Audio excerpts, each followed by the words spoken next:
work here at the House from time to time is that they call votes on the floor. And that's audacious, isn't it, that they would expect that we would have to vote.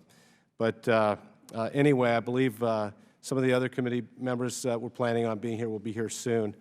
But I'd like to welcome everybody here today to the second of our two-part series of hearings on regional security. As you may recall, a few weeks ago, we focused on the Merida Initiative and the direction in which our security cooperation with the world's highest homicide rates, replacing Ciudad Juarez last year as the world's most violent city. Poverty, crime, public corruption, and a legacy of violence in the region have created a perfect storm that critically hampers economic growth and opportunity, luring youth into a seemingly endless cycle of crime and drug trafficking. Interdiction alone, Mexico is headed particularly with the change of leadership in Mexico to, I think, some interesting developments. But this week we're going to delve into the security situation in Central America and the Caribbean Basin and examine programs we've undertaken in the region to deal with combating drug trafficking organizations to help the nations of both regions combat violence and criminality. The security situation in most countries of Central America and the Caribbean remains critical. Gangs and organized criminals continue to operate with impunity. Prisons are substandard, overcrowded. Corruption remains endemic, and the justice and law enforcement sectors simply lack capacity. Honduras, El Salvador, and Guatemala, known as the Northern Triangle, suffer from excessive violence. San Pedro Sula in Honduras has the world's highest homicide rates, interdiction alone has proven insufficient in dealing with serious problems that plague the region. Through CARSI and CBSI, the United States has led the effort in assisting the region to address the underlying causes of what seems like a regional point of no return. States Bureau of International Narcotics and Law Enforcement, INL, and USAID have put together a set of programs designed to help the region's law enforcement agencies contend with the creeping presence of the Zetas and Sinaloa cartels, while enabling municipal and federal police forces to acquire the appropriate tools necessary to minimize corruption and human rights violations. In addition, U.S. personnel have worked diligently with regional partners in an effort to bring effective and sustainable justice sector reforms to the region, while USAID has worked with local and regional non-governmental organizations to enable communities to partner with the private sector to take the citizen security and prevention bull by the horn, so to speak. I don't doubt that our efforts are earnest, but I'm looking forward to hearing from both panels today about whether those efforts have yielded measurable success and if the political will exists within Central American, Caribbean governments to press with real results. The horrifying statistics from the region underscore that our efforts are needed, but we're only making a dent in the problem at this point. We need dedicated and strong-willed partners if we're to make progress. And progress cannot be made without a series of unwavering commitments to transparency, human rights, and grit from the governments of the region. As chairman of the subcommittee, I maintain that working with and assisting our neighbors in Mexico, Central America, and Caribbean to build the necessary capacity to deal with these challenges is in our national interest. Our region is interconnected not only geographically, but culturally and economically. At the risk of sounding like a broken record, economic growth and prosperity in Central and South America will lead to more growth and prosperity in the United States. Regional security matters. Without security, the countries of Central America and the Caribbean will lack the ability to grow their economies, give their youth the opportunity and incentive to move to the next generation of peace and prosperity. And as you may know, I did serve in Congress previously from 1995 to 2001, and I served on the Foreign Relations Committee there. So I've seen my fair share of summits and regional meetings where there's plenty of talk, good intentions, lofty goals, but often too little in terms of execution and follow-through. The people of the United States have always been generous and dedicated to helping our friends and neighbors through tough times. Even in this time of tight budgets, Americans are kind enough and practical enough to remain engaged and help the region. That said, Americans rarely enjoy throwing good money after bad, and we've got to make sure that what we do works. I see our efforts in Central America and the Caribbean as important, and they need to continue. I want the people of those nations to have a society that's free of corruption, where law enforcement works for its people to ensure their security, where justice system is transparent and fair, and most importantly, where young people no longer have to turn to a life of violence, gangs, and drug trafficking. I'm extremely happy that Ambassador Bill Brownfield is back before the committee again to tell us about INL's efforts in Central America and the Caribbean. And after our hearing on Mexico and the Merida Initiative, my subcommittee staff led a delegation to Mexico City and cities in northern Mexico, where INL is working diligently to help the Mexican government build capacity, train law enforcement, and strengthen and reform the justice sector to effectively deal with all of the problems associated with transnational criminal and drug trafficking organizations. What we learned is that there is still a lot of work ahead for us and our partners in Mexico, that this is a long-term but vital undertaking. Ambassador Brownfield, your staff throughout Mexico is professional, dedicated, and up to the task. I was happy to learn that your office in Mexico has developed a program called Same Page that provides an efficient and clear way to track projects and expenditures. The taxpayer appreciates and deserves that level of accountability. I'm pleased that the law enforcement trainers and other staff you've placed in the field are dedicated and hardworking Americans. Thank you, and thank them for their service. I'm grateful to both Deputy Assistant Secretary Ayalde and Mark Lopez from USAID for being here to testify. Working in tandem with INL, I'm hopeful that your respective agencies can build on work already done to more efficiently and effectively tackle the worsening situation in the region. I'm also looking forward to hearing from our private panel, Mr. Eric Olson from the Woodrow Wilson Center, who just returned this week from Central America and will hopefully give us a clear picture of just how dire the security situation is in the region. We also have Mr. Michael Shifter, who is the president of the Inter-American Dialogue, who has written extensively on this topic. Thank you all for being here today, for taking the time to discuss regional security issues and the growing threat of violence and criminality in Central America and the Caribbean. I look forward to a productive and informative hearing, and I will now recognize the ranking member for his remarks. Thank you, Mr. Chairman. Good afternoon, and thank to our witnesses for being here today, and thank you for your patience. Today's discussion on the security situation in Central America and the Caribbean is both timely and long overdue.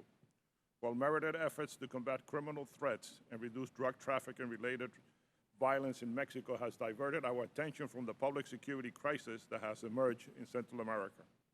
The deteriorated state of security in the region is a byproduct of gangs, organized crime groups, drug traffickers that have spilled over from Mexico in attempts to control the drug trade, co-opting local crime organizations into their network to smuggle drugs, people, and illicit goods and weapons. And while the Caribbean is not the dominant transit point of choice for the illicit drugs into the U.S., it would be naive for us to ignore the possibility that a pressure on drug traffickers in Mexico and Central America increases. The Caribbean will become a viable and attractive alternative for illicit activity. The most basic functions for any government is to protect its citizens. With some of the highest homicide rates in the world amongst the Northern Triangle countries of El Salvador, Guatemala, and Honduras, citizen security remains an issue. For some countries, post-conflict institutional reform in the 1990s have left already weak government with a broken justice system, corrupt police forces, and poverty-stricken, unequal societies. With the persistent unemployment and the lack of social mobility, many Central American youth have either immigrated to the United States or been recruited by criminal groups. As a result, major Central American populations now live in the United States. And for some Central American countries, remittance represents between 10 to 20% of the GDP. It is unfortunate when the choice of young adult is to either leave one's homeland or face a life of poverty alongside constant threats to join gangs or other criminal organizations. I have been concerned with the rise of Central American gangs into the criminal activities and the constant threat they pose to susceptible youth and weak governments, particularly El Salvador and Honduras. Homicides and drug-related violence remain serious obstacles to the peace and security of Central Americans. According to the UN, Mexico, a country with 112 million people, had in 2011 a homicide rate of 23.7% per 100,000 people, El Salvador, with a population of 6 million, had a rate of 69.2, and Honduras, with a population of almost 8.5 million, had a homicide rate at a staggering 91.6. These facts remain These facts reinforce our need to ensure that the Central American Security Initiative and the Caribbean Basin Security Initiative, one, broad enough to dismantle a transitional crime organization and curb illicit drug flows with crime prevention and institutional building efforts to strengthen the rule of law. And two, are implemented in the coordinated manner within the U.S. agencies and partners countries, while remaining dynamic enough to address both current and potential threats as seen in the Caribbean. It will be in our best interest not to overlook security concerns in the Caribbean. Today, nearly $500 million have been appropriated for CARSI, and about $200 million have been appropriated for CBSI. However, recent government accounting office reports suggest that less than 28% of CARSI's funds and roughly 90% of CBSI funds have been distributed. This committee needs to understand why such funding has not been carried out in an efficient manner. I look forward to hearing from our panelists regarding these assessment of these security initiatives, as well as their determination of the current state of security in Central America and the Caribbean.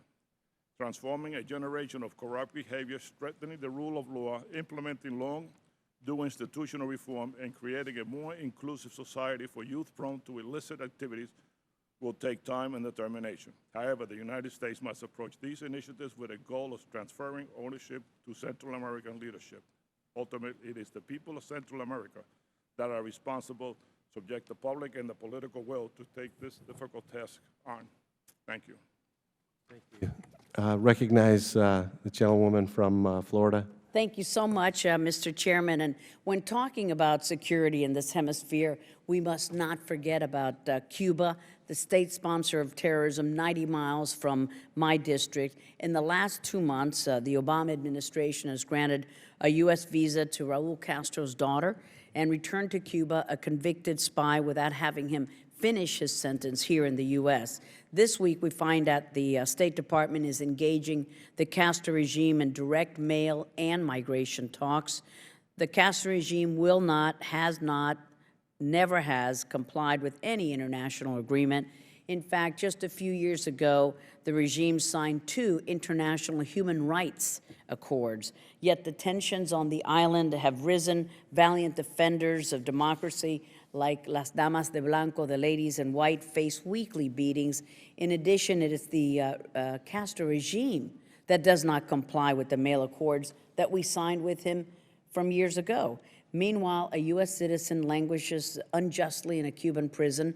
Cuban activists, as we speak, are risking their lives on hunger strikes, and over 70 refugees, 70 fugitives from safe haven have gone to Cuba for safe haven. They're fugitives from U.S. law, including, as you know, Mr. Sirius, a cop killer from New Jersey. What's next with this administration? Enough is enough. Basta ya.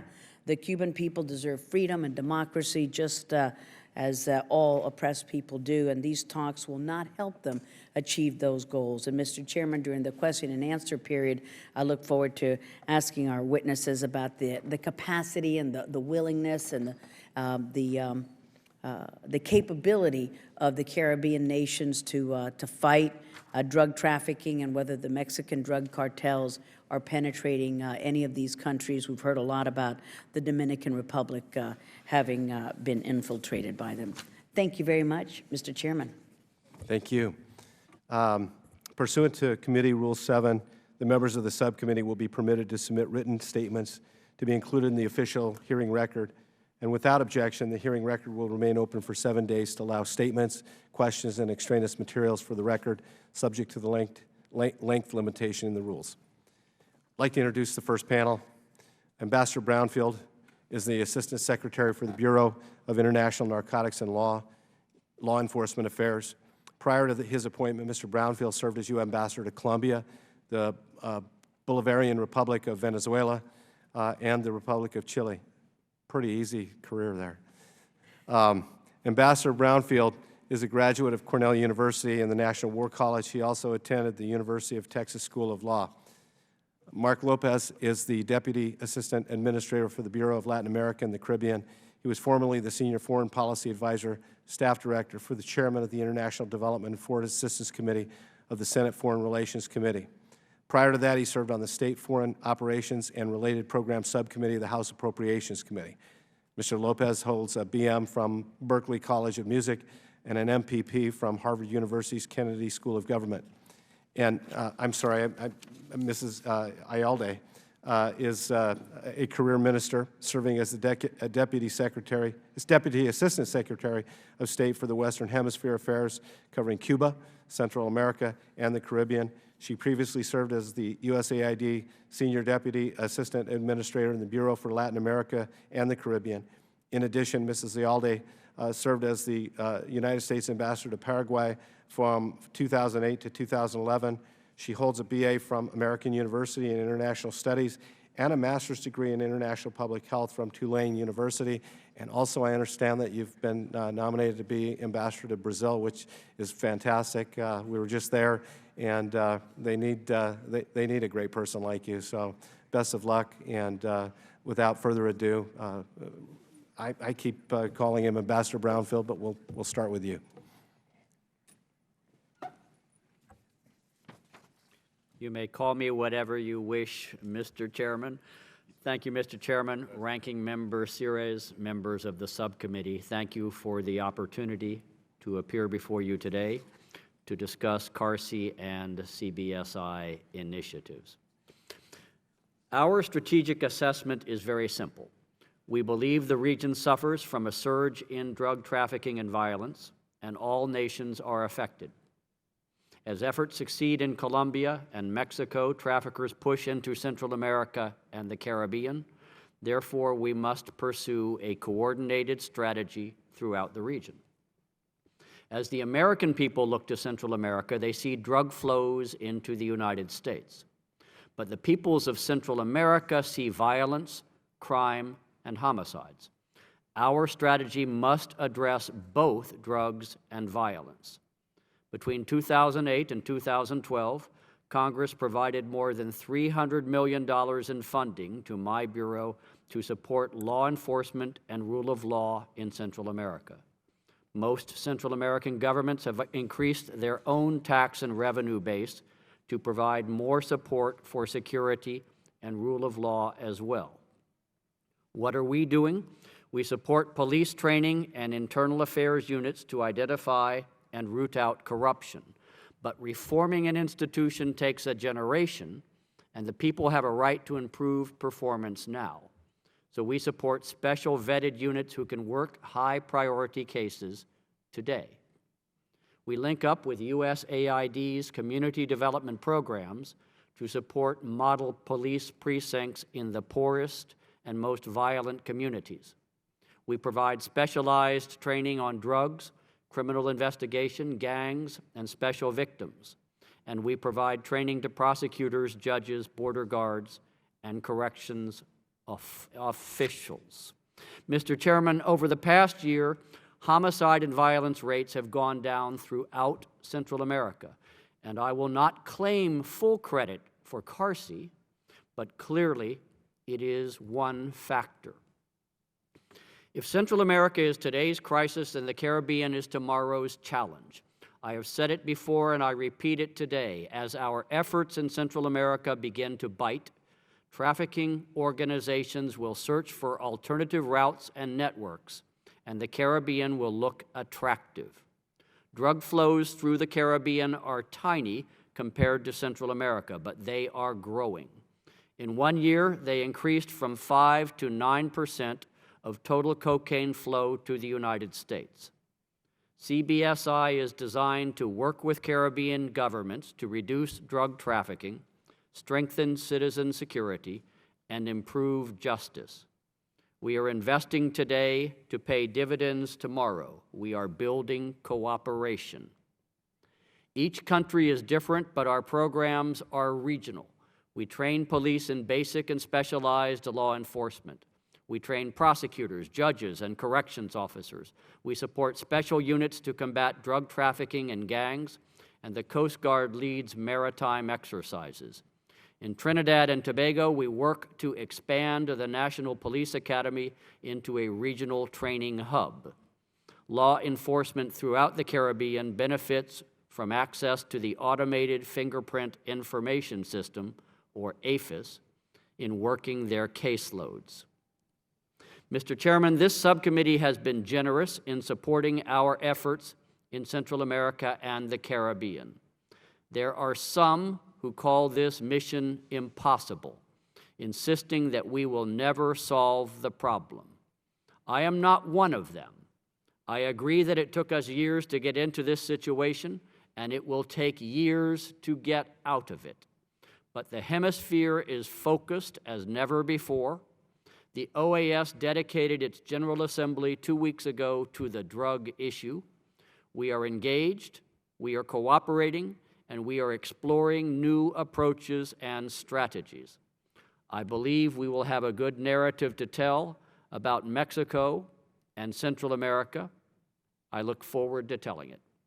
Thank you, Mr. Chairman, and I look forward to your questions. Thank you. Ms. Ayalde, sorry, I'd like to recognize you. Thank you. Chairman Salmon, Ranking Member Sears, members of the committee, it is truly a privilege to join you here today. I appreciate the invitation and this subcommittee's continued support for the administration's efforts to partner with our neighbors in the Western Hemisphere to increase citizen security, particularly through the Central American Regional Security Initiative, CARSI, and the Caribbean Basin Security Initiative. I wish to focus my comments today on the administration's efforts to meet pressing challenges in this region and to galvanize the international community to work effectively to ensure that our combined efforts are impactful. The security needs, rule of law capacity deficits, and requirements for improved quality and quantity of basic government services for citizens of Central America and the Caribbean are beyond the capability of any single nation or donor. Therefore, an international approach to coordinating and leveraging our efforts is essential. The administration has highlighted this message at the highest levels at various international forums in recent months. President Obama visited Costa Rica in May, where he met with the 7 heads of state of the Central American Integration System, CICA, and the Dominican Republic. He emphasized to them the importance of shared partnership and our commitment to continue working with the region on issues related to security. He also emphasized the critical link between security and economic opportunity and prosperity. The President stressed that our aim is to reinforce security and opportunity in every sense, not only combating crime, but ensuring that human rights are respected and communities are secure in their access to food, energy, education, healthcare, social services, and financial and economic opportunity. Vice President Biden also championed this message when he met with the Caribbean leaders in Port of Spain, Trinidad and Tobago last month. Just last week, Secretary Kerry traveled to Guatemala, where he participated in the annual General Assembly of the Organization of American States, the OAS. Secretary Kerry countered the misperception that U.S. counter-narcotics policy is primarily focused on law enforcement by highlighting our comprehensive plan that addresses demand, prevention, and treatment. In April, as part of our effort to strengthen multilateral approaches to supporting Central America, the Department held the first North America-CICA security dialogue in Washington. Canada, Mexico, the United States, and the 7 CICA countries participated. The dialogue provided an opportunity to discuss enhancing regional coordination on security programming and is specifically focused on the themes of precursor chemicals and violence prevention. It provided a forum where we were able to discuss these issues and begin a process of bringing additional resources and commitments to specific problems faced in both Central and North America. We have reinforced our message with much-needed support through the CARSI and CBSI initiatives that have been generously funded by Congress. And we are seeing the fruits of these efforts as partner nations demonstrate increased political will and the prioritization of their most pressing citizen security, rule of law, human rights, and prevention challenges. The Guatemalan government, for example, achieved a 20% increase in the number of murder cases brought to trial in Guatemala City over the last 2 years. In Salvador, the government's commitment to reducing urban violence has exposed over 6,000 students to the Gang Resistance Education and Training Program. In the Caribbean, Dominica recently passed a comprehensive civil asset forfeiture law with a dedicated forfeiture fund to ensure that seized illicit proceeds are used to strengthen law enforcement, prosecution, and drug abuse treatment and prevention.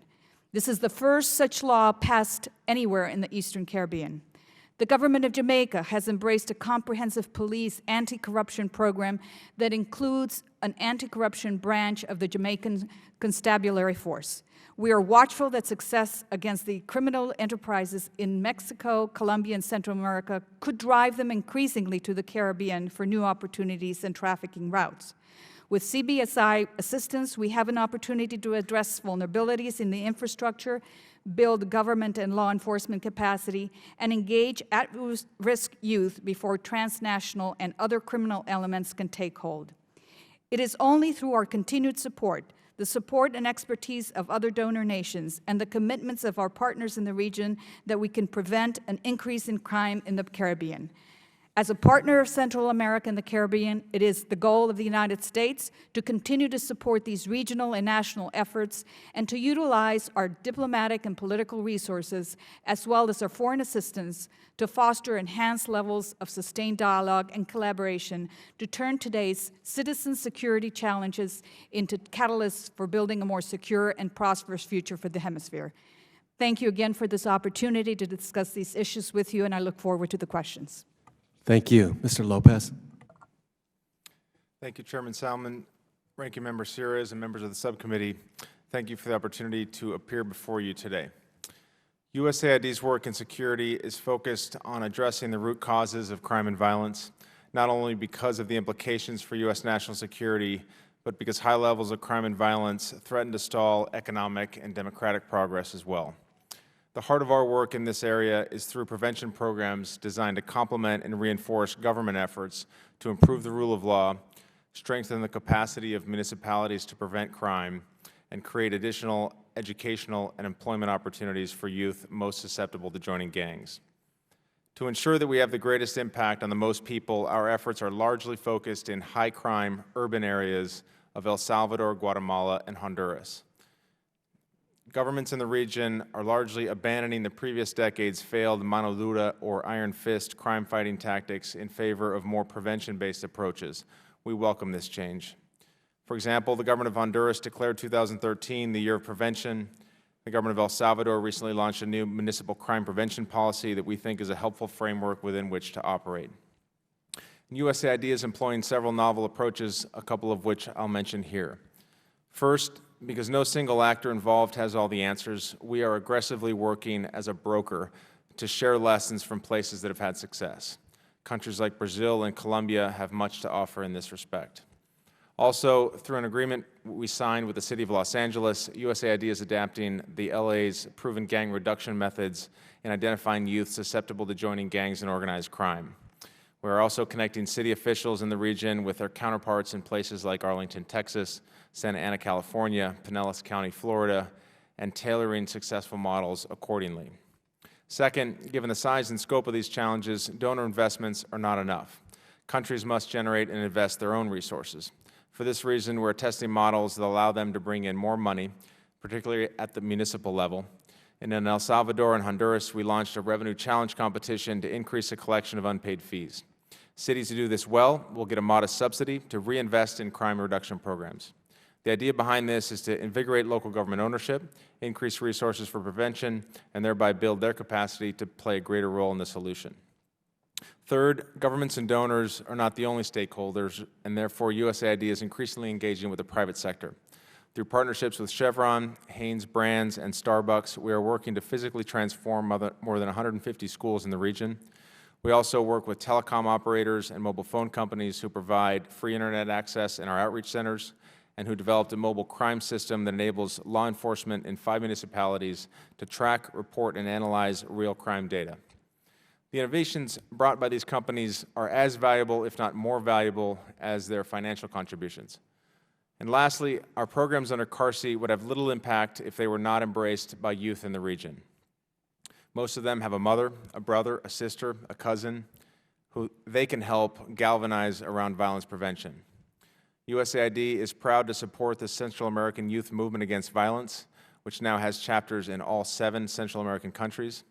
And in February, 40 of these youth presented their ideas to the presidents of Central America at a gathering in Costa Rica. In the Caribbean, our programs are similar in spirit to those in Central America, but focus more on primary prevention, including education and government capacity building, working in close partnership with national and regional governments. Mr. Chairman, we also work across a range of other sectors under the premise that it takes more than prevention and law enforcement to advance durable security and prosperity. By keeping children in school, training young people for jobs, connecting farmers to markets, lifting rural poor out of poverty, preserving natural resources, and reaching out to historically marginalized groups, we contribute to a broader effort to make the region more peaceful and more prosperous. Thank you again for the opportunity to share our programs with you, and I look forward to your questions and guidance. Thank you. I'd like to yield myself 5 minutes to ask a question, and then I'll go to the ranking member and the other members on the panel here today. This question is for both Ambassador Brownfield and Deputy Assistant Secretary Ayalde. There have been concerns about the Honduran government's efforts to confront corruption and criminality in its police force, and about State Department's FY 2012 certification of Honduras. In your estimation, has the Honduran government met the conditions for certification, and can you explain State's rationale in reaching that decision to certify? Second, what's the impact on your programs and progress from the Senate holding up the funding? Ambassador Brownfield, do you want to do, or should we, do you want to, yeah, that's fine.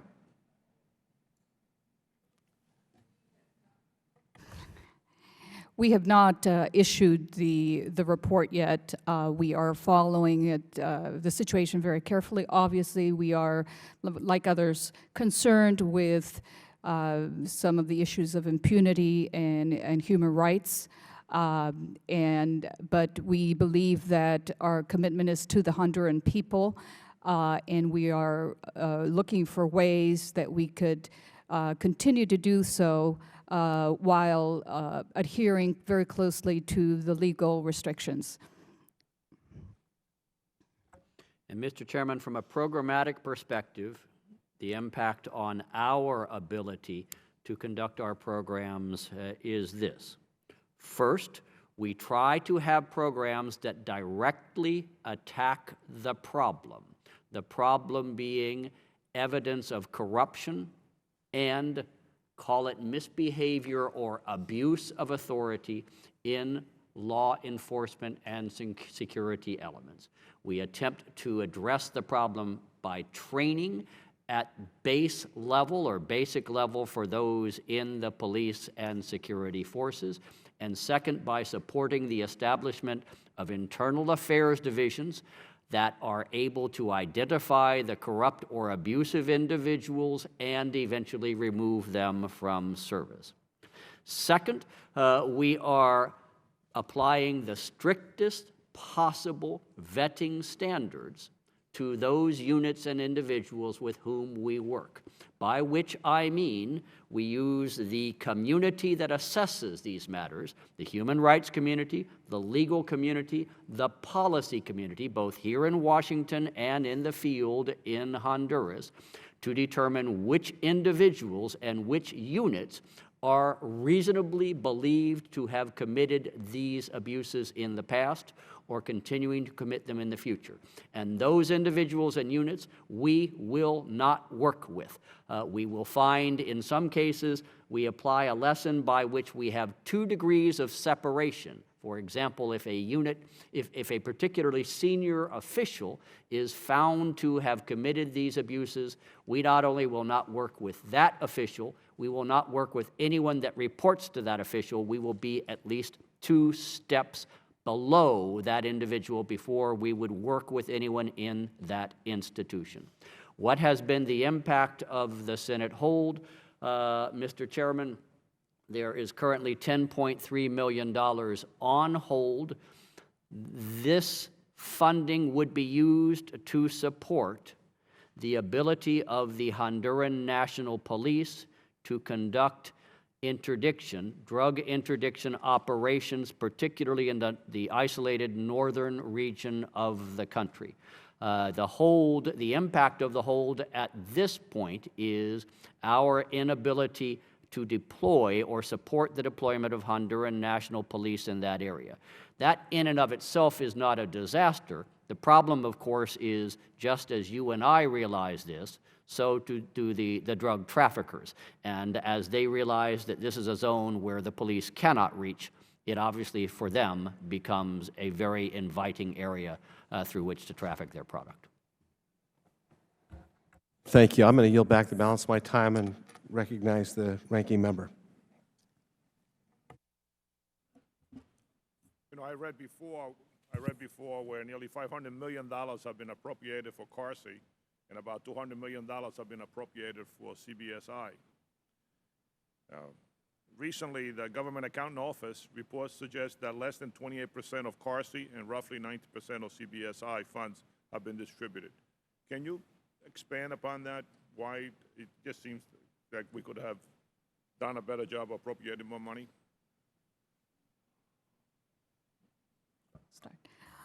Yes, sir.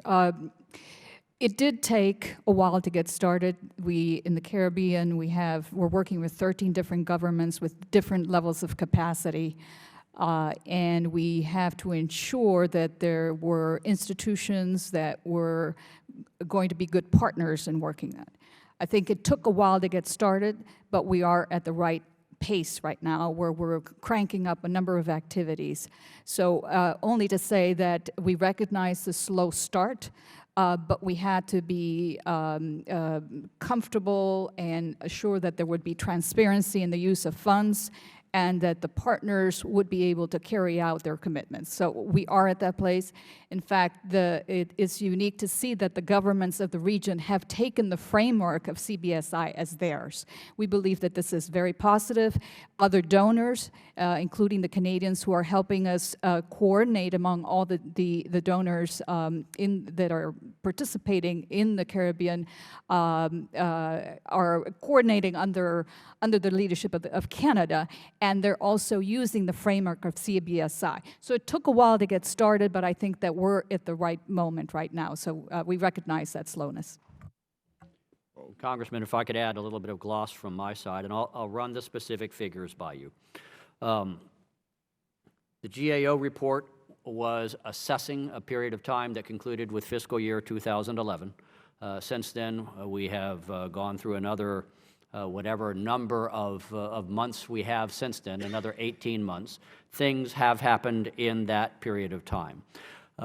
Between 2008 and 2012, the INCL account, which I am responsible for CARSI, Central America, was $305 million.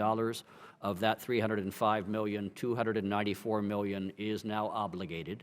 The remaining $11 million that is unobligated is the $10.3 million that I just described to Chairman Salmon, and another couple of $100,000 on another program. Of that sum, more than half has actually been spent. In other words, the obligation is us reaching agreement with the government on how it will be spent, and the spending, which is a separate process, has actually moved forward to well over 50% as opposed to the 20% number that you had. In the Caribbean, the figure is between 2010 and 2012 for our INCL funds, $95 million total, of which $83 million has been obligated, a figure of just under 90%. I expect that remaining $12 million to be obligated before the end of this fiscal year. Our liquidation rate has been a bit slower in the Caribbean than in Central America for the reasons that Liliana just indicated, which is to say we're starting up. We're coordinating with many different governments. This is not Plan Colombia or Merida, where we're coordinating with just one government. We're coordinating with 13 in the Caribbean or 7 in Central America. The coordination takes time. And finally, to be absolutely honest with you, we were starting at very close to point zero in terms of the personnel and staff that we had in the field. And I had to beef them up. I had to add additional staff to our sections in 3 of our 6 working Central American embassies, and we are adding additional personnel in the Caribbean. I think the story from this point on will be much better for you. Okay, thank you. Thank you. Recognize Mr. Duncan. Thank you, Mr. Chairman. And the timeliness of this hearing is ironic. It was almost a year ago today that the Committee on Homeland Security Oversight Subcommittee that I now chair had a hearing on a very, very similar topic. On June 21st, we had a committee hearing titled The U.S. Caribbean Border, an Open Road for Drug Traffickers and Terrorists.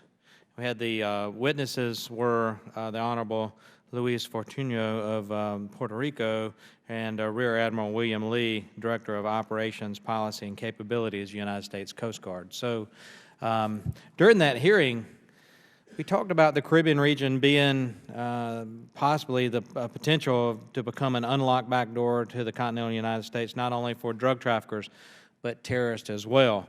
And given the confluence of actors in the region, namely drug cartels, terrorist organizations like Hezbollah, antagonistic Latin American leaders like the former Hugo Chavez, the Caribbean has a potential to become a region hostile to the United States.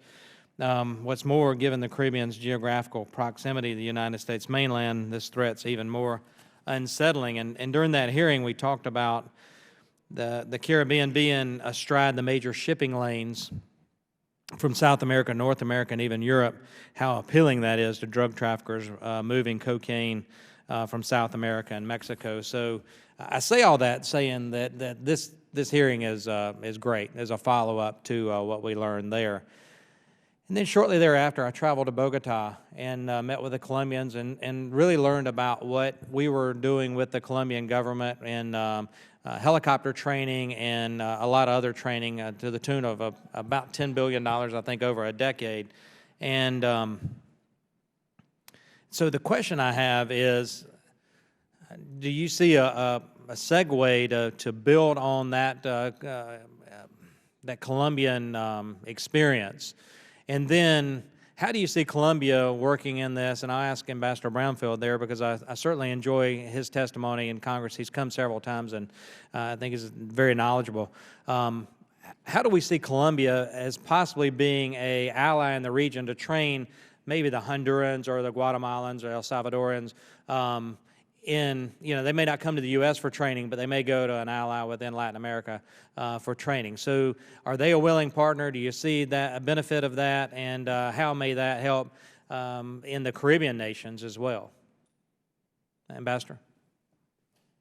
Sure. Let me start, Congressman, and then yield to the good Dr. Ayalde or the good Dr. Lopez if they wish to add on.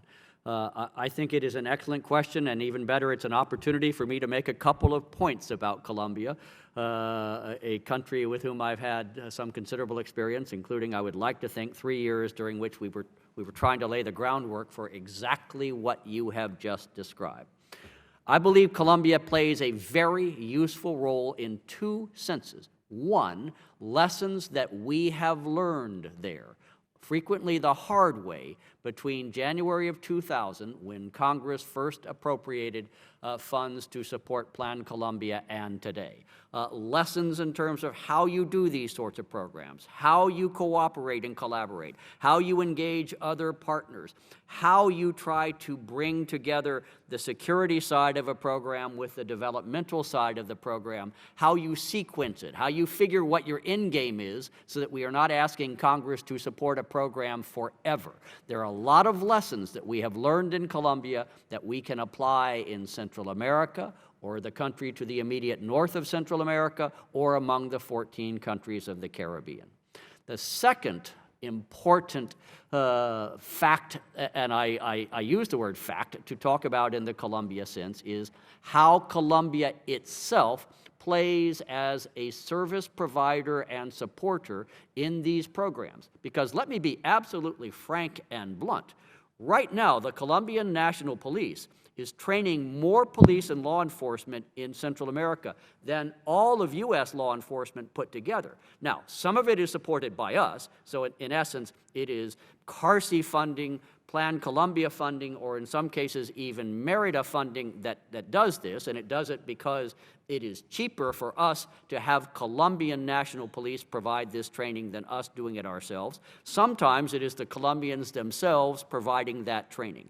They are at this point training in 4 of the 7 countries in Central America. They are providing training and support in the Dominican Republic, in the Caribbean. They are open to further engagement. I actually believe we get excellent value either by Colombians training in third countries or by us bringing law enforcement personnel from those third countries to train in many of the Colombian training institutions that we helped support and set up during Plan Colombia from the year 2000 to 2010. I think we actually should be looking forward and looking for ways to engage Colombia more and more effectively in this effort. From my perspective, it's a dividend that we get for our more than $9 billion of investment in support for Plan Colombia over the last 13 years. Yeah, that's exactly the points I wanted to be brought out. I appreciate your service there, and my time's about out, but ma'am, you act like you want to chime in if the chairman will allow it. Just very quickly to complement what the ambassador has mentioned, Colombia is also very eager to be engaged. We have included Colombia as a member of this North America SICA dialogue because of their interest at not only at the operational level, such as training and technical assistance, but also in providing some strategic guidance. For instance, whether there's a reform of the police, to give an example, in Honduras, whether there would be some value added in providing some guidance because of the experience, and we see that as a big plus. They've also expressed an interest and are engaged in the forums that we hold to coordinate strategic directions in the Caribbean. So just a compliment to what's been said. Yeah, thank you so much. Those are the points I wanted to make, and I appreciate it. Mr. Chairman, I yield back. Recognize Mr. Radel. Thank you, Mr. Chair. Question, Mr. Lopez. Can you tell me if the programs in Central America have any kind of a list of individuals that we train with our CARSI funds? So what I'm getting at here, I'm curious, with our taxpayer dollars being spent, do we have a quantitative measure on how many people we're training, and maybe more importantly, how many we retain? Certainly, thank you. I'll touch on our outreach centers, which I'm not sure is where your question's going, but then maybe I can ask a follow-up. I think we've got a range of programs in Central America focused on at-risk youth and municipal capacity building. Some of that has a training element, some of that has an outreach element. We've got 100 centers throughout the Northern Triangle countries as well as in Panama. Combined, those efforts in 2012 have reached about 90,000 people. As I mentioned in my opening statement, there's a lot of secondary benefits to individuals who are involved in these outreach centers. Sometimes these are youth at risk. We've also got more structured training programs in terms of employment opportunities and job generation work that we use to target in particular areas where people are vulnerable to engaging in either illicit activities or gang activities. In terms of impact, we've seen encouraging results. We've also looked at, in a scientific way, and I know that this committee is concerned with impact rather than just output, and we as well are concerned not just in the region but around the world. As USAID, we've got a treatment and control group of communities whereby we looked scientifically according to a series of factors with a baseline and a midterm. That study is not over yet, but the midterm evaluation has shown statistically significant impact in terms of the treatment communities doing better than those control communities. So those are kind of qualitative measures. Do we have lists of, look, correct me if I'm wrong here, but I mean, we pay people, right? That have roles that play within this. Do we have knowledge lists of who these people are and whether we retain them over a certain amount of time that continue to do the work? Certainly. I mean, we'd be happy to follow up in terms of whether it's individuals or profiles and whatever information that would be helpful. Okay, so it would be clerks, judges, police officers, that are all Understood. part Yeah, of it? in terms of the justice reform programs and the work in terms of training for judicial officials, we can certainly provide you with details on exactly who these individuals are. And police officers. If it's police, Congressman, the reason Mark is ducking that question, if it's police, I do it. And yes, Understood. we do it, and we can provide those sorts of numbers for you. Okay, great. We'll get that then in writing. Thank you. I appreciate your time. Thank you, Mr. Chair. I yield the rest of my time. Thank you. We would like to get to the next panel, but before I do have a question, I'd like to just ask and have you submit in writing. I don't want to trouble us with, I know you've been already detained way too long. But my question would be, Ambassador Brownfield, CARSI aid is divided among 7 countries. Actually, all 3 of you, if you could submit any relevant answers to this. The CARSI aid is divided among 7 countries as well as regional programs. How much funding has been allocated to each country, and how are those allocation decisions being made? Are any of the countries not receiving any or certain types of CARSI aid at this time? And if so, why not? And finally, to what extent is CARSI aid tied to demonstrations of political will by partner governments? And do we have an idea of how much the region spends on their own security for every dollar the United States contributes? And I want to thank you very much. And I'll have staff provide those questions to you as well. But if you could respond back, I'd really appreciate it. And thank you so much for your patience today, and thank you so much for your wonderful testimony, and it's always a pleasure. Oh, we have one more question. I'm sorry. Representing me. Thank you, Mr. Chairman. I'm sorry about sneaking in there. I had my Financial Service Committee, we had some votes going on. But I did not want to miss the opportunity to ask a few questions of this distinguished panel that we have before us on topics that are most important to me. And I just want to thank you, Mr. Chairman, also, though, for your focus on regional security concerns, as a top priority for this subcommittee. I think it's exactly the right place. But let me not dilly-dally. Let me just go straight to a couple of questions that I don't believe were asked, because my staff was listening and told me which questions were and were not. Mr. Sears may have asked everything, but I didn't ask it all. So, in regards to the overall, dealing with the Caribbean drug transshipment, overall, the use of the Caribbean as a transshipment point for illicit drugs from South America to the United States, I'm told, has diminished over the past 10 to 15 years as drug traffickers have shifted primarily to using Mexico and Central America corridor. What's your assessment of the current status of drug transshipment through the Caribbean, and have you seen any increase recently due to law enforcement efforts in Mexico and Central America? Let me add on to that, to what extent is the Caribbean equipped to contend with an increase in the use of the region for drug transshipments, and to what extent has the CBSI helped increase the interdiction and law enforcement capacity of the Caribbean nations to contend with the increase in illicit drug trafficking? Just a few questions.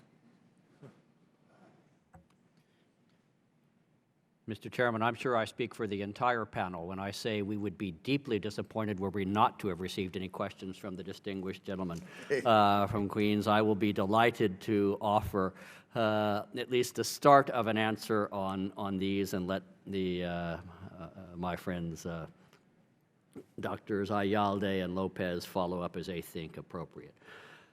What have we seen by way of trends of drug shipments moving through the Caribbean? Here is my simple answer to that question, Congressman.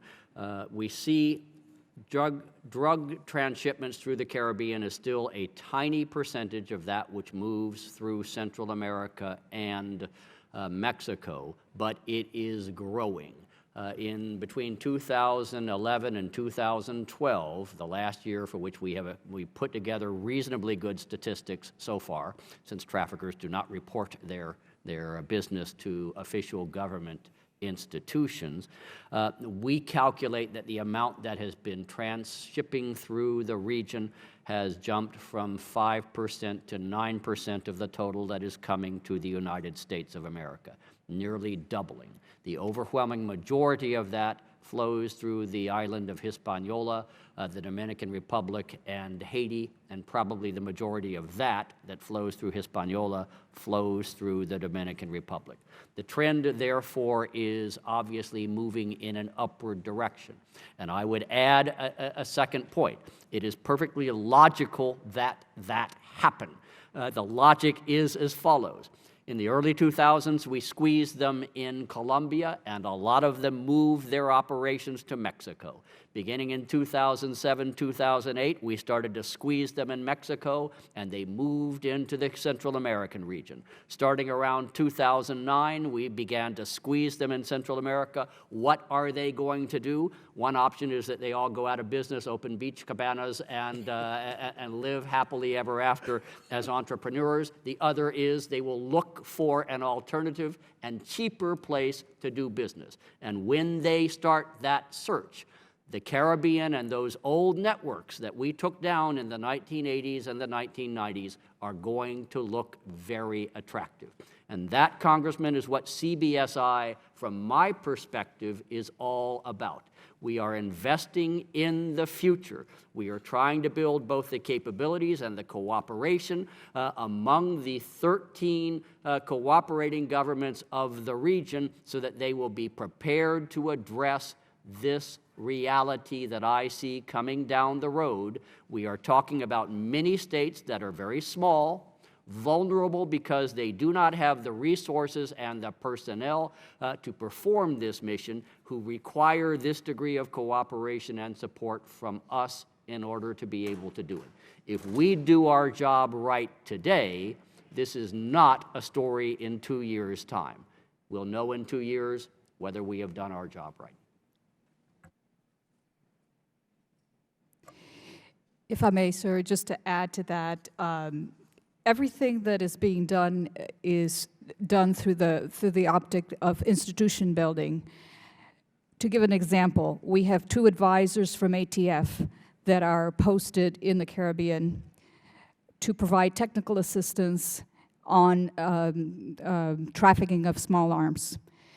It's a big issue in the Caribbean, and they are overwhelmed with how to deal with it. The advisor has been placed in a regional institution. They are being encouraged to share information, which is not very natural for them. But the idea is that they'll get the procedures, the way things are done to track these small arms. They are being trained, and they will have the know-how of where to go with this information and what to do with it. So. Again, it's about institution building, making sure that what we do is not just for today, but for tomorrow. Let me just ask this, if the Chairman would mind. Also, let me just ask about, when we did Plan Colombia, we also had a part dealing with economic development in the area so that the locals would not have to resort to selling drugs, et cetera, when that happened. So are we still doing the same thing here? Are we doing enough with to encourage the economic and, as you talked about, institutional development while we work on security also? I have to admit that that is an ongoing challenge, because these are small states. In many cases, they are struggling with their fiscal health. You may be very familiar, for instance, with Jamaica and how much we worked with them to try to get them to sign the IMF agreement and some of the very hard choices they have to make. So we have to look at it, and this is what President Obama has been saying, the investment in the economy and that prosperity is essential to the sustainability of anything we do in security.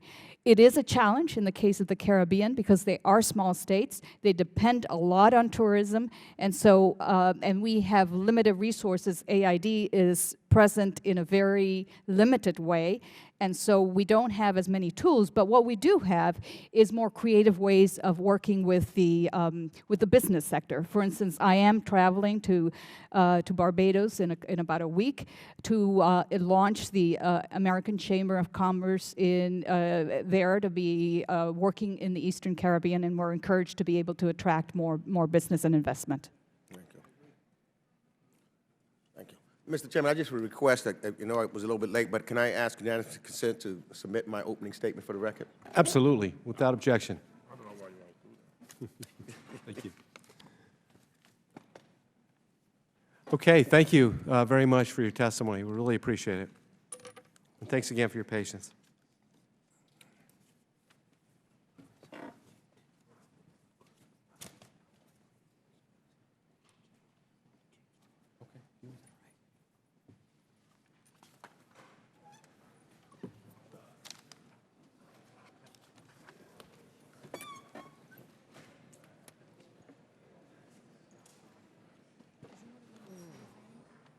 What is that?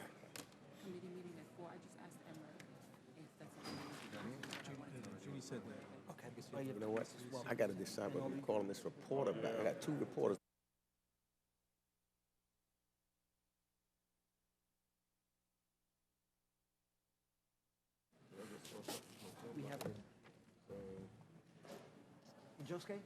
Good luck to you.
We'd like to go ahead and welcome our second panel and all of us.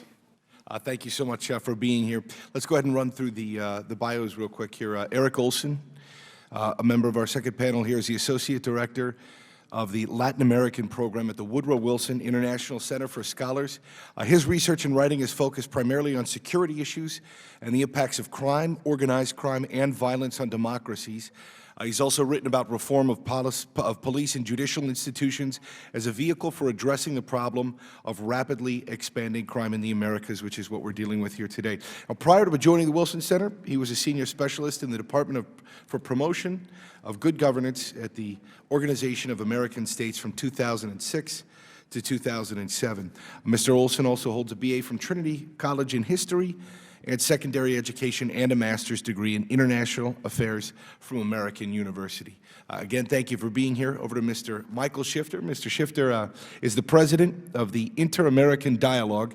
Since 1993, Mr. Shifter has been an adjunct professor at Georgetown University School of Foreign Service, where he teaches Latin American politics, which is a little complicated from time to time. Prior to joining the Inter-American Dialogue, Mr. Shifter directed the Latin American and Caribbean program at the National Endowment for Democracy. Mr. Shifter holds a BA from Oberlin College in Sociology and Political Science and a master's degree in Sociology from Harvard University. We will go ahead and go along with the testimonies, and I will start with Mr. Olson. You are recognized. Thank you so much, and I appreciate your staying on and overseeing this hearing. And thank you also to Mr. Meeks. I know he spent a lot of time looking at issues of democracy and security in Latin America, particularly in the Andes region, so thank you for being here as well.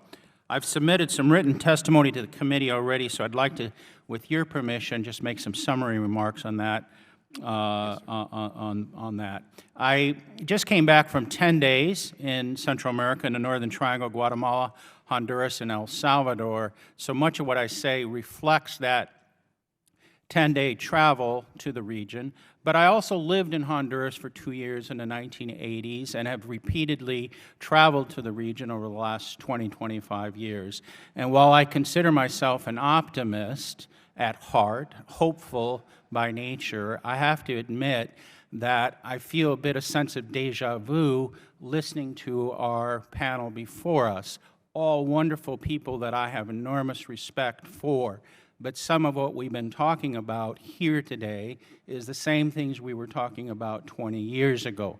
Building institutions, strengthening capacity, so on and so forth. And so there's a time at which one has to ask oneself, are we really being successful? Are we really doing the right things? And I don't question the goal. The problem is not the goal, it's the method to getting there. And I do have to say that I have some serious questions about how we are going about it, simply because it's not producing the results we'd like to see, and to be honest, what the people of Central America want to see and deserve to see. So that I just offer as a preface. I would just say in a word that the security situation in the Northern Triangle, in particular Honduras, El Salvador, Guatemala, is dire. I don't want to call it a crisis, but it is dire.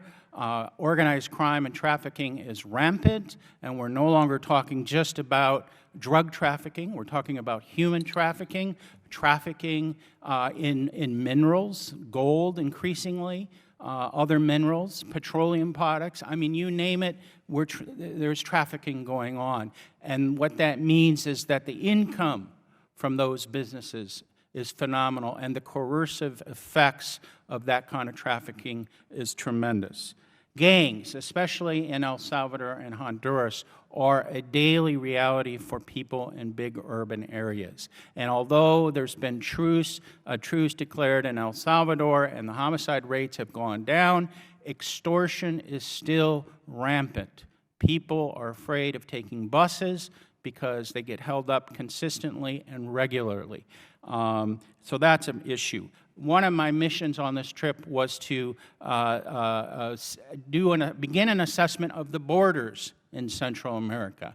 And you can only imagine the number of problems. To say it's porous and open borders is to say the obvious.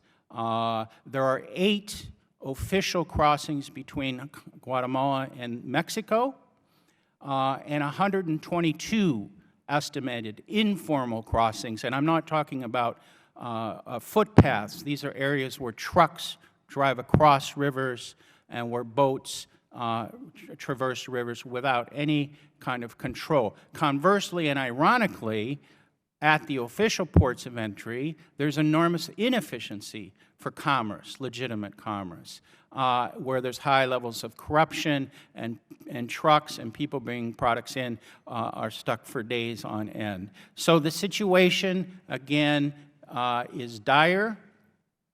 There are areas of the countries where there is no effective state presence. Areas of the region where there's no effective state presence. And even in areas where there are authorities who are elected many times, and I don't want to overstate it, but many times those authorities are on the payroll or themselves engaged in trafficking. And this is particularly troublesome along Honduras and the Guatemalan border, where there's really very little state presence. I wanted to just go ahead and say a couple more things. I see two problems in Central America that need to be addressed.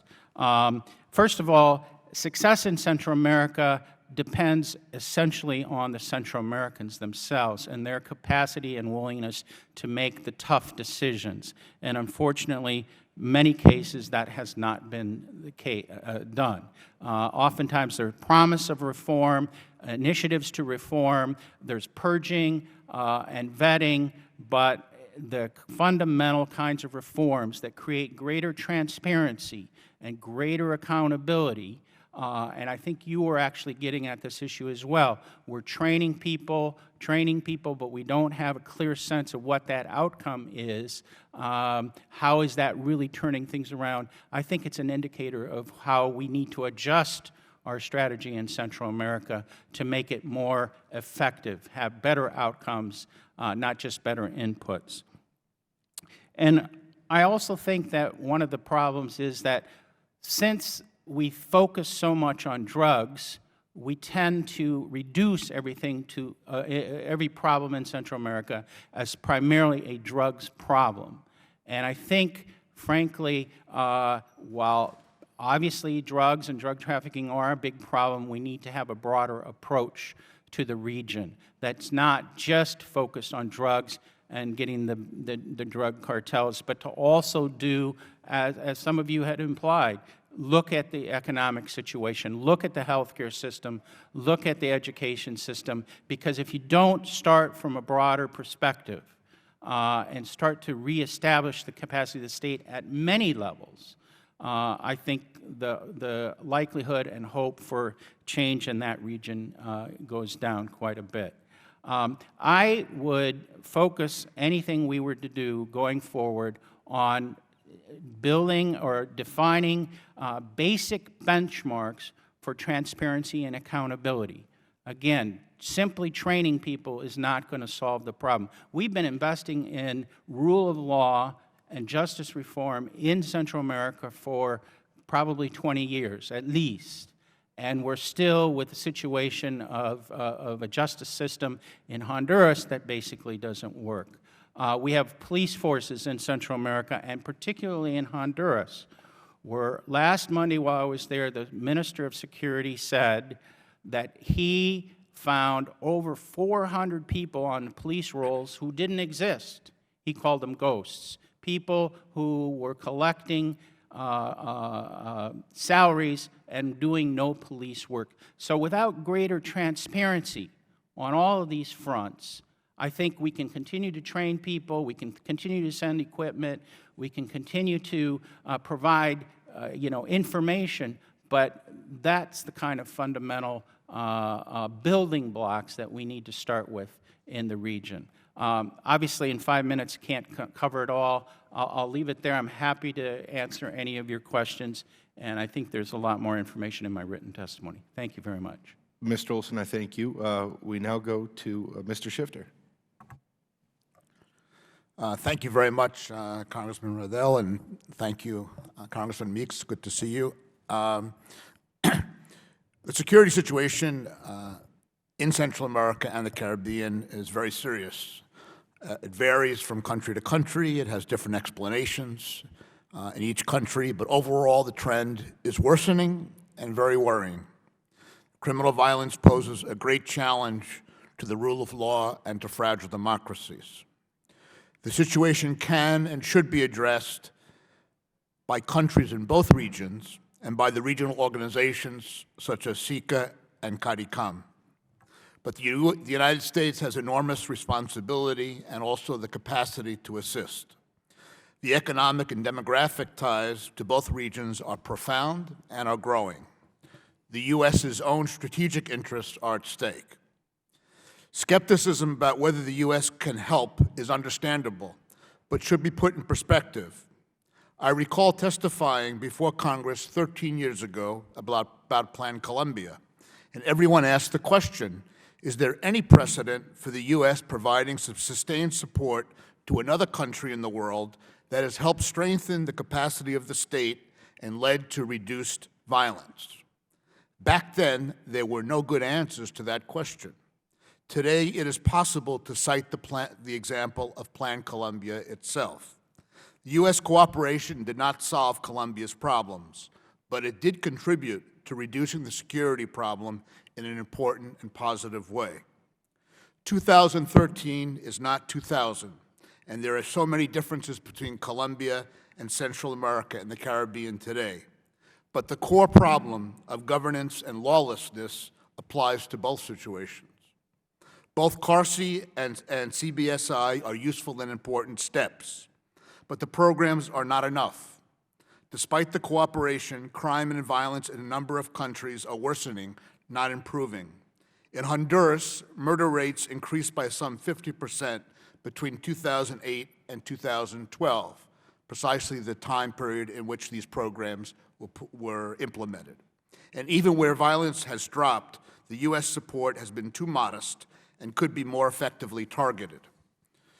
CARSI and CBSI are comprehensive and wide-ranging cooperation programs. They combine traditional counter-narcotics activities with institution building and crime prevention measures. There has been a welcome shift in resources towards the latter, but the counter-narcotics control and law enforcement still account for a significant share of the assistance. Over the long term, the best investment, the wisest investment, is in institution building. Drug trafficking is a key element in spreading violence and weakening institutions. It needs to be addressed. But levels of cocaine seizures, the main metric used to measure success in U.S. security aid, are not directly correlated with homicide rates. Even when the share of cocaine trafficked in the Caribbean has been reduced, the murder rates have more than doubled over the last decade. It is critical that resources be delivered in a timely manner and that they be commensurate with the huge challenges. According to the GAO, disbursements both in CARSI and CBSI have been delayed. It is commendable that in this difficult fiscal environment, there will be more resources for CARSI in next year's budget. Resources are not everything, but they are important, and the U.S. should see this region as a high priority and be prepared to even increase funding should circumstances warrant. The U.S. should not limit its policy to Central America and the Caribbean to security cooperation programs. Diplomatic instruments and political pressure should also be brought to bear to engage other governments in the region to be more helpful. The role of Mexico and Colombia was referred to in the last panel, are especially critical, but other governments as well in the region need to be helpful and supportive. Central America is also sensitive to U.S. domestic policy issues. The U.S. should seriously engage in a review of drug policy, should manage deportations to the countries in the region with greater sensitivities to how they affect security, and it should do more to stop illegal arms from entering the region. The U.S. should recognize that there is a great opportunity for collaboration in the region.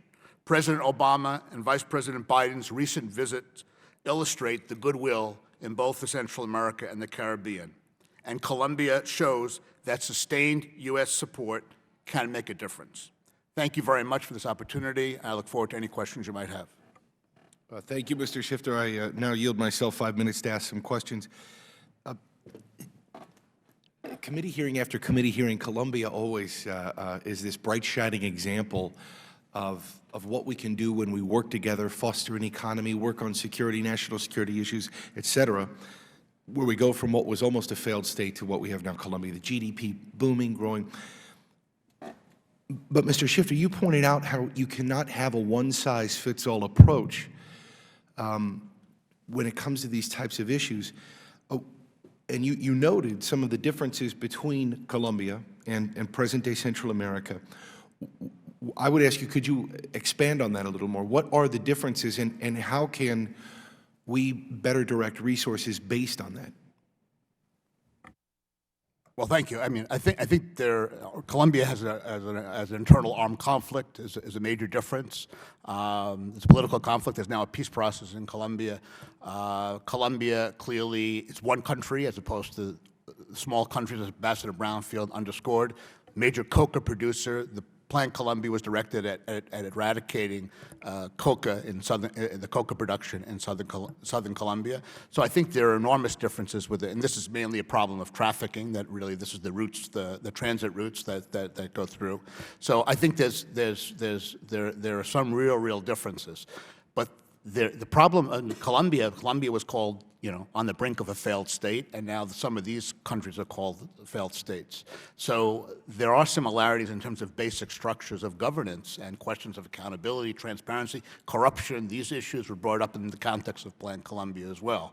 So I do think that you tackle a very similar kind of problem. What I think is needed is a much more engaged approach, even than we had in Colombia. Colombia is a country with a strong democratic tradition, stronger than many of these Central American countries. So they were a partner that you can work with, and I think in Central America, I think they really, ultimately the responsibility is with the Central Americans themselves. But I do think beyond just security assistance programs, there needs to be a much more engaged and focused targeted approach by the United States. And that's where we get back to institutional support versus just, gee, how many kilos of cocaine have we seized today? And Mr. Olson, if you'd want to expand on that, that's kind of what you were getting at as well, right? That institutional support, whether we're talking the justice system, education, things like that? I totally agree with what everyone has said, that institutional support is essential. What I'm trying to get at is that in some ways we've been trying to do that for a long time and not terribly successfully. And so what I'm suggesting is maybe we need to take a little bit different approach to it, that the focus not be so much on training, not that I'm against training, but that not be the main focus of what we do, and we instead try to start with issues of transparency and accountability. Let me give you a couple examples. Again, Minister Corrales in Honduras discovered that there were 400+ police officers that didn't exist receiving salaries, 162 missing vehicles, expensive communication, brand new, never taken out of the package. That kind of problem you don't solve by training more people, because they're coming into a system of corruption, of penetration, of capture of the state. And so I'm trying to say is that maybe the first building block here is to push them to have more transparent procedures. Nobody in Honduras can tell you how many cases have been opened, how many have been investigated, how many have been prosecuted, and how many have been sentenced. Basic information so that you could judge whether there is any progress. We keep training and training and training, but the system stays basically the same. And though it's not a question of institution strengthening or not, it's how you're going to do the institution strengthening that makes a difference. And I think, that's the key to me. Okay, Mr. Olson, I thank you for your time, and look, I'm the eternal optimist like you. I hope that we can have a brighter future in this, in implementing. Again, I go back to those kind of qualitative and quantitative measures to address what you've discussed. I think it's important that this committee, too, recognize if there are issues like that, if our funds are being directed or mismanaged in any way, tied into some of these issues that you've brought up, I hope that we can address that. At this point, I will go ahead, and my time has expired. Mr. Meeks, you're recognized. Thank you. I was going to call you Mr. Chairman, but I see the chairman is back, so I don't want him to think there's anything funny going on here. You can still call me Mr. Chair. Let me, again, thank you for your dedication and your focus on issues of concern, especially in Latin America and Central and South America. I'm wondering, going back to the conversation that we were just having, and oftentimes Colombia is subject matter which we bring up. Now, it seems to me maybe one of the fundamental differences have been, and you tell me, is leadership. From the top going down with, getting a word out that I want transparency. Because if the leadership doesn't say, I want transparency, then, wherever the money goes, it is going to be gone without having transparency. So talk to me about leadership in some of the key areas where we are investing money or where we should not invest money, and how do we do that so that we can make sure that there's accountability, eventually transparency, and get on a pathway as we did in Colombia. I was going to defer to the chairman over here, but I mean, I think that's a very valid point and a good point. And again, like Michael said, you know, each country is different. I think the Millennium Challenge account has made transparency and governance an essential part of its program, and there's been progress in that in El Salvador, for instance. I think there's been progress in Guatemala because Guatemala has had the good fortune of having an attorney general who herself is courageous and has held people accountable. But I, frankly, am pessimistic about what I've heard and seen in Honduras. And part of it is there's been a revolving door. They've had 3 public security ministers in just over 3 years. And each one comes in with a new agenda and a new reform plan and really going to shake things up. And, you know, that's, you know, more power to them. But it, you know, it never takes hold, and we never quite make it beyond that. So that's why looking at the sort of the systemic part of this, the transparency part, is really important. And you know, if there were that kind of leadership committed in the long term, then I'd say there's even more hope. Shift. Yeah, thank you. I think, you know, you make a great point, Congressman. You know, in Colombia, what Colombia happened is that basically said this country is no longer viable if the situation continues the way it's been going.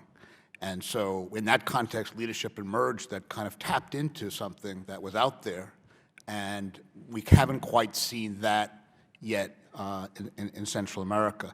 Part of the problem is that there is a very difficult challenge in coordinating efforts. Each one is a different situation. There's some mistrust, frankly, among the governments, and you really have to have somebody that really plays that role. No one has really stepped forward yet to really assume that role of coordinating the region because everything's on the line. And that's really what happened in Colombia. It's easier to do it in one country than it is in many, especially when there's such different circumstances. But I think in terms of U.S. policy, there are reformers in each of the countries. I think Honduras, as Eric said, is the most problematic, troubling. If you had to single out the most difficult one, I think it would be Honduras. But in Guatemala, you have an attorney general. In other countries, you have people in leadership positions that I think you can be supported, you can work with. And I think the effort should just be to focus and to strengthen those individuals are in leadership positions, if not the president, at least in the judicial branch or in Congress or in other institutions that are key. Well, let me ask, how do we, you know, I'm always been curious, those individuals that we may have in various institutions in various countries that seem to be moving in the right direction, where do they come from? How do we find them? Is it civil society? If it don't come from the top, what do we do to make sure that there are more of them, that we are creating more of them, or that we are educating or teaching more of them, so that we have more of them coming from the ground swell up, as opposed to leaving that vacuum?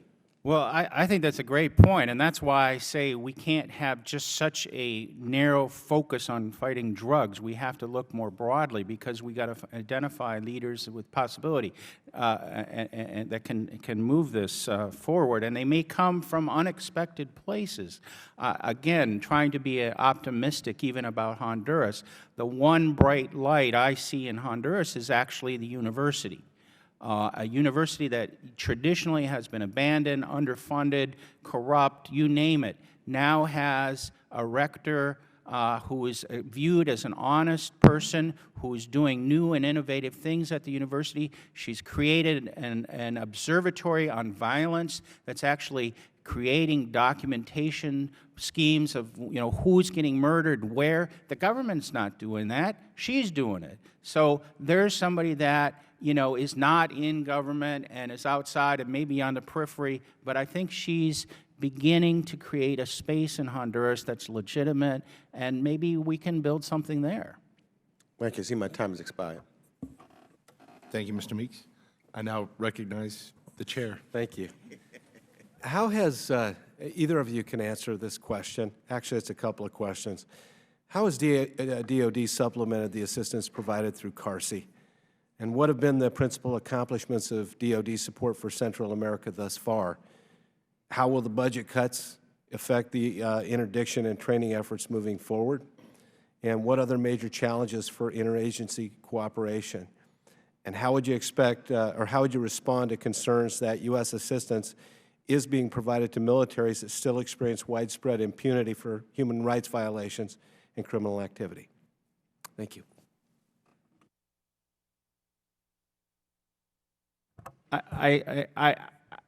I'm not sure I have an exact answer for you. I'd like to be able to respond in writing. I mean, I take it by DOD you mean their counter-narcotics assistance, because there is a DOD presence or a State Department presence in Honduras at the Sotocano base, but that's not a counter-narcotics function.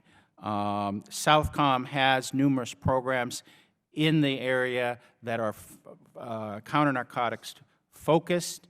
I'm beginning to look at this issue of border and border security, and I know DOD is doing, Southcom is doing quite a bit in Belize, in Guatemala, to try to increase the capacity of the militaries in those countries to patrol the borders. I don't have numbers around that, and I don't know much more than that, but I do know they have a presence. What the sequester impact will be on all these programs, I just couldn't tell you in honesty. And either one of you, happy to have you answer. How would you respond to concerns that U.S. assistance is being provided to militaries that still experience widespread impunity for human rights violations and criminal activity? Well, I think this is a concern. I mean, Central America, as you know, has a very troubling history, and one of the achievements in Central America is precisely the reduction of the military over the recent period. And the worst thing that the United States could do would be to strengthen those military forces for non-military purposes, for what should be just law enforcement purposes. But the problem is that the police are not adequate to the task, and there's a lot of public pressure for order. And if the military is the only institution that can do that, that's a real dilemma. That's a real problem. So I think that's a very, very strong concern. I guess I would respond with a question that if the United States doesn't provide support to those militaries, with those countries that those militaries are going to do anyway, and this at least gives the United States some leverage and ability to try to constrain those abuses, because these situations are out of control. No other institution can provide order, and I don't think the U.S. wants to sit by and say, well, we're not part of this, but look what they're doing down there. And I think it's better. I think this was the Colombian case. If you go back to Colombia, human rights has been a central part of that program, and there has been a reduction in human rights abuses, in part thanks to the pressure applied here from Washington. Thank you. Prisons throughout Central America are overcrowded and in substandard conditions. Moreover, they've become recruitment centers for criminal gangs, further complicating the security situation in the region. What are the governments of these countries doing to address these serious problems? I know that in the case of Honduras, the U.S. had, I believe it was about a $10 million program to help reform and strengthen the prison system there, because not only was it grossly overcrowded, but it was, the prisons were actually platforms for organized crime, and we had these horrific examples of prison fires and riots where hundreds of people were being killed. So there was a real interest in dealing with this problem there. And the U.S. said, before we give you this money, we have a few conditions. No more cell phones in the prison, segregate the prisoners, keep minors out of the adult population, some basic criteria. And the government was unable to meet those basic criteria.